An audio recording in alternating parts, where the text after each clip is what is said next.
ଅତିରିକ୍ତ ବଜେଟ୍ ଗୋପବନ୍ଧୁ ଜନ ଆରୋଗ୍ୟ ଯୋଜନା ପାଇଁ 40 କୋଟି ଟଙ୍କା, ଜାତୀୟ ସ୍ୱାସ୍ଥ୍ୟ ମିଶନ ପାଇଁ 994 କୋଟି ଆସିଛି ଅତିରିକ୍ତ ବଜେଟ୍। ଆଉ ବଜେଟରେ ବିଜୁ ସ୍ୱାସ୍ଥ୍ୟ କଲ୍ୟାଣ ଯୋଜନାରେ ଜାଗା ନେଇଥିବା ଗୋପବନ୍ଧୁ ଜନ ଆରୋଗ୍ୟ ଯୋଜନା ପାଇଁ ହୋଇଛି 40 କୋଟି ଟଙ୍କା ବ୍ୟୟ ବରାଦ। ଆସନ୍ତୁ ଆଜି ଆମେ এই বিষয়ে পুরা ডিটেলসরে এই ভিডিও মাধ্যমে জাঁয়া। তেমন ভিডিওকে আরম্ভ করা পূর্ব আপনার সমস্ত অনুরোধ যে চ্যানেল को এপর্যন্ত সবসক্রাইব করা আপন মানে এবে হি আম চ্যানেল को সবসক্রাইব করুন। আর ভিডিও ভাল লাগে ভিডিও को লাইক শেয়ার কমেন্ট করদেবে। তো চালু ডেরি নকি আজির ভিডিওটি আরম্ভ করা। আসিছি অতিরিক্ত বজেট। আর বজেটরে বিজু স্বাস্থ্য কল্যাণ যোজনার জায়গা নেইথিবা গোপবন্ধু জন আরোগ্য যোজনা পাই হয়েছি 40 কোটি টঙ্কা ব্যয় বরাদ।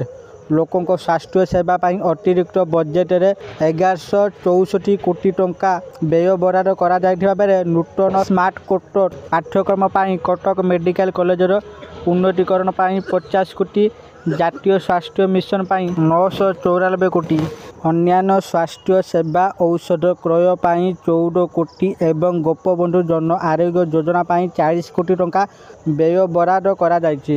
नजर पकांतु केउं विभाग को केते टंका।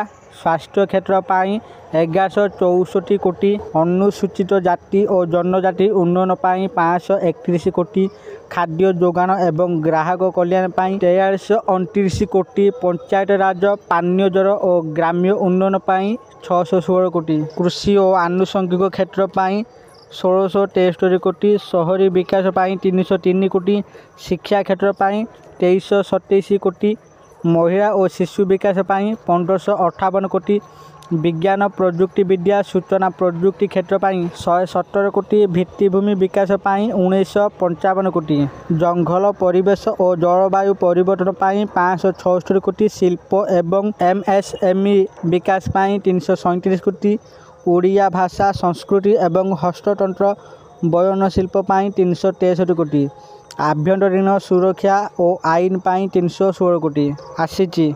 आशा करूँ आपण मैंने वीडियो देखी सबकि बुझी जाइए जे केउं विभाग को केते कोटी टंका आसी। जदि आपण मानकु ए भिडियोटी भल लगी थाए दयाकोरी ए भिडियो को बहुत मात्रा लाइक शेयर और कमेंट करूँ। आ जो मैंने एपर्यंत आम चैनल को सब्सक्राइब करना आपण मानकु अनुरोध आपण मैंने एबे ही आम चैनल को सब्सक्राइब करूँ। आज ये पुणी देखा आउ एक भिडियो से पर्यंत मुझे आपण मान विदाय नौची। रोची धन्यवाद।